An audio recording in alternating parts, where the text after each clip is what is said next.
गांव के किनारे एक छोटे से मकान में दिलीप रहता था।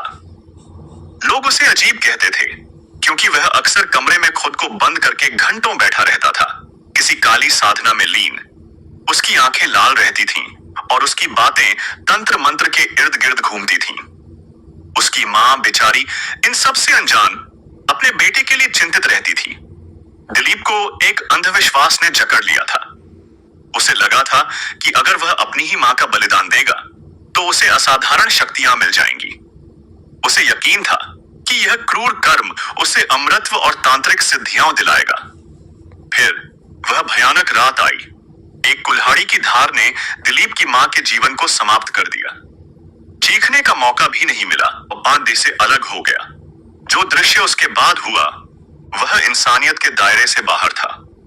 दिलीप उस खूनी जुनून में जमीन पर फैले खून को पीता रहा। उसकी नजरें अपनी मां के कटे हुए सिर पर टिकी थीं, मानो वह वहां किसी दैवीय वरदान के प्रकट होने का इंतजार कर रहा हो। जब उसका यह पागलपन कुछ शांत हुआ तो उसने उस कटे हुए शरीर से मांस खाने की भी कोशिश की। उसकी यह दरिंदगी किसी अमानवीय कृत्य से कम नहीं थी। अगले ही पल उस पर अपनी करनी का भयानक एहसास हावी हो गया। शक्तियों की जगह उसे डर ने जकड़ लिया। वह अपना घर छोड़कर जंगल की ओर भागा, जहां वह कई दिनों तक जंगली कंद मूल खाकर जिंदा रहा। उसका चेहरा, उसकी आंखें, सब कुछ उस भयानक रात की गवाही दे रहे थे। जब पुलिस ने उसे खोज निकाला और पूछताछ शुरू की तो जांचकर्ताओं के भी रोगटे खड़े हो गए। उस युवक की आंखों में एक ऐसी खालीपन थी जिसमें सिर्फ पागलपन और अंधविश्वास की झलक थी।